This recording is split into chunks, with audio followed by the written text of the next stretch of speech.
Bonjour les amis, ravie de vous retrouver pour une nouvelle édition de la cuisine des copines. Cette semaine, ce sont les légumes qui sont à l'honneur et nous allons tout de suite demander à Véro quelle est sa recette du jour. Salut Véro. Salut Céline, bonjour à tous. Alors effectivement Céline, on va faire la part belle aux légumes cette semaine. Avec plaisir. On est en hiver, moi je trouve que tout tourne autour du chou actuellement, le chou-fleur, le chou rouge, le brocoli, la choucroute. Alors j'avais un petit peu envie de sortir de ce registre-là. Alors moi ce que je propose aujourd'hui, c'est de travailler deux légumes que nos téléspectateurs et internautes n'ont peut-être pas l'habitude de cuisiner. J'ai un beau petit panier de légumes, là, enfin panier, une présentation de légumes. On va travailler deux légumes là-dessus, c'est-à-dire la patate douce et le fenouil. On va les associer pour réaliser une sorte de salade hivernale. Wow. Voilà. C'est vrai que c'est original. Souvent le fenouil est un petit peu méconnu et mal aimé par les hommes en particulier. Pourtant ils aiment bien le pastis en général. Et oui, effectivement, le fenouil a un goût anisé que beaucoup n'apprécient pas, moi non plus d'ailleurs, mais une fois cuit, il perd ce goût, donc parfait, pour ceux qui n'aiment pas en tout cas. D'accord. Avant de commencer la recette, je voulais vous parler de 3 livres que j'ai récupérés à la médiathèque qui concernent justement les légumes. Donc la cuisine au wok, en général c'est consacré aux légumes. Ensuite on a les salades variées, des idées originales pour toute l'année. Et puis la cuisine des légumes oubliés. Ça aussi c'est très à la mode en ce moment. Voilà, donc n'hésitez pas à emprunter ces livres à la médiathèque de Bissheim. Donc on va tout de suite démarrer avec les ingrédients. Alors pour réaliser cette salade à consonance hivernale, il nous faudra donc du pourpier, un beau fenouil, une patate douce, un oignon rouge, on a des cerneaux de noix qui ont été torréfiés, une vinaigrette, faite maison bien sûr, de l'huile pour la cuisson, sel, poivre, des graines de cumin et du fromage, là c'est du pecorino romano. Donc on va commencer par le fenouil. Céline, je crois que tu en as déjà cuisiné. Oui, donc tu sais comment. Ah bon. Tu sais comment on le cuisine. Enfin, il y a plusieurs manières. En tout cas, la découpe, c'est pas très compliqué. Hein. C'est pas trop dur comme une pomme de terre à découper. Alors d'abord, on enlève déjà la partie, le socle. Ici, oups, tu vois, déjà je me loupe, j'ai pas l'habitude de ce couteau. On va enlever la partie verte. Partie verte qu'on peut manger, hein. Les petites pluches de fenouil, ça peut agrémenter la salade.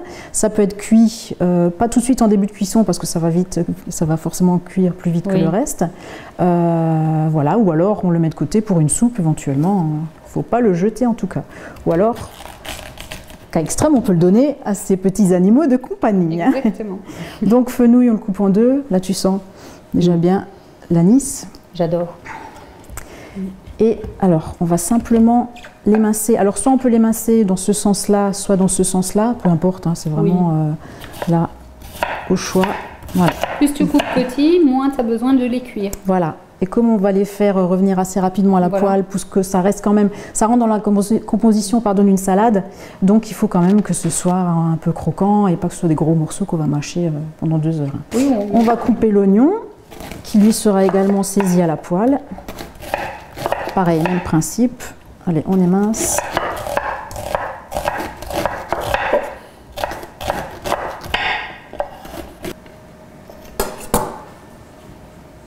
Voilà, je vais récupérer ta découpe. Alors la patate douce, elle est championne en vitamine A et en bêta-carotène. Bêta-carotène.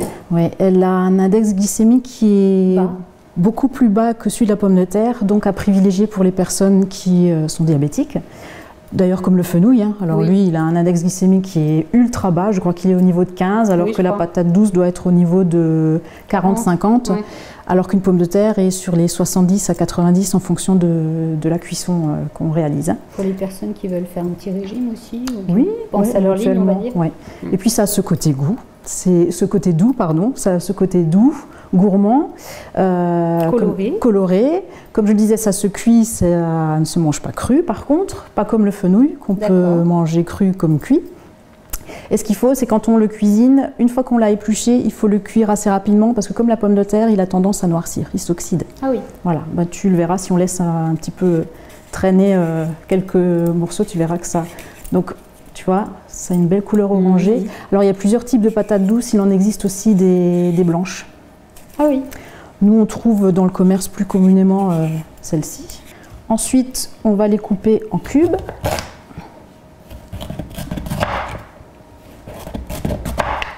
C'est plus coriace qu'une pomme de terre par contre. Je vais essayer de faire le fameux geste. Voilà. Alors nos légumes sont découpés. Maintenant, on va s'occuper d'eux. On va les faire un petit peu chauffer. D'accord. Alors, pommes de terre à cuire entièrement, ça juste saisi et également les oignons. On va aller sur le plan de cuisson. Allez. Alors de l'huile ici. Alors on va faire saisir nos oignons rouges. Et dans une poêle dans laquelle on a bien fait chauffer l'huile d'olive toujours, je mets les graines de cumin. Alors la graine de cumin, ça fonctionne très bien avec la patate douce. Et le fait de la chauffer dans l'huile, ça va vraiment la torréfier, relever le goût. Les patates douces.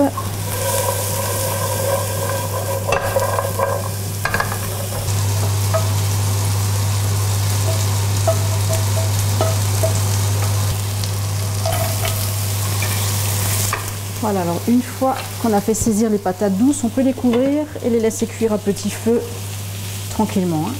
Donc les fenouils sont saisis, légèrement caramélisés, ça suffira, hein. Ce sera croquant dans la salade, donc on ne veut pas les cuire, il ne faut pas que ce soit de la soupe. Ouais. Voilà. Ça reste croquant. Oui. Et d'ailleurs, on va les débarrasser pour qu'ils refroidissent. On ne va pas faire une salade chaude, hein, étant donné qu'on va rajouter du pourpier. Il ne faut pas d'éléments trop chauds. Hein. Donc Céline, les patates douces, elles ont cuit, allez, on va dire 10-15 minutes, hein, pas plus. Oui. C'était vraiment plus rapide que des pommes de terre.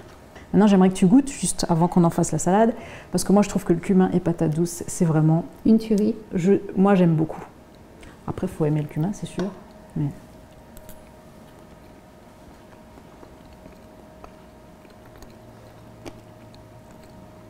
il y a un petit croquant du cumin. J'ai passé 2 associations... C'est original.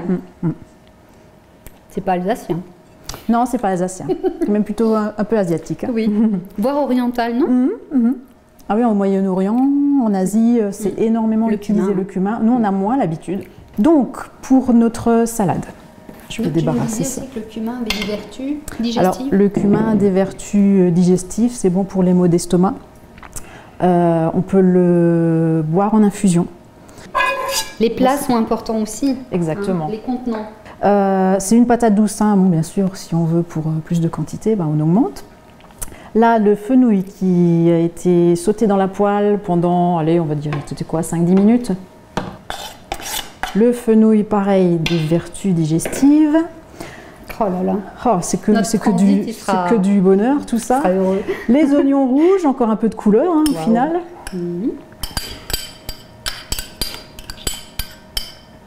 C'est beau. Tout ça, ça a été déjà assaisonné dans la poêle, sel, poivre. Ensuite, chaque légume, tu as assaisonné chaque légume. Oui, chaque légume séparément. La vinaigrette. Alors, moi, je l'ai faite à base de vinaigre de cidre. J'ai mis une moutarde au mou de raisin. On peut mettre n'importe quelle moutarde, hein. C'est vraiment selon ce qu'on a dans le frigo. Du vinaigre balsamique. Ensuite, j'ai également mélangé une huile d'olive avec une huile de colza. J'aime bien mélanger. Plus parfait, donc, on peut pas faire. Voilà. Ensuite, on a donc les cerneaux de noix qu'on va mettre tout à l'heure à la fin. Et je vais mettre dessus des copeaux de fromage pecorino romano. Alors le pecorino, c'est un cousin lointain, on va dire, du parmesan. Le parmesan qui lui est fait avec du lait cru de vache, alors que le pecorino est fait avec du lait de brebis. Voilà toute la différence. Simplement au couteau, hein. Ou avec un éplucheur à légumes, un économe. On fait des petits copeaux. Pour ça, il faut quand même qu'il soit bien froid, hein, qu'il sorte du frigo. Oui. On ajoute les cerneaux.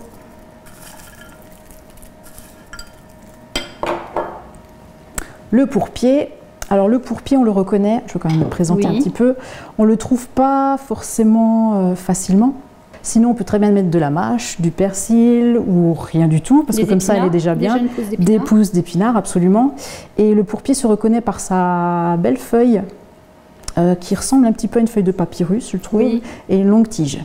Voilà. C'est joli. C'est Ouais, déjà très, très asiatique. Et c'est croquant. Voilà. Donc simplement c'est lavé, c'est comme une mâche, hein. Ça se traite de la même manière. On termine avec la vinaigrette.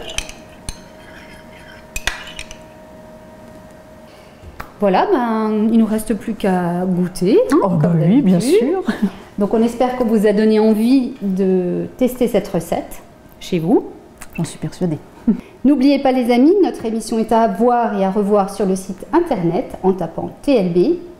Et nous vous souhaitons un très bon appétit.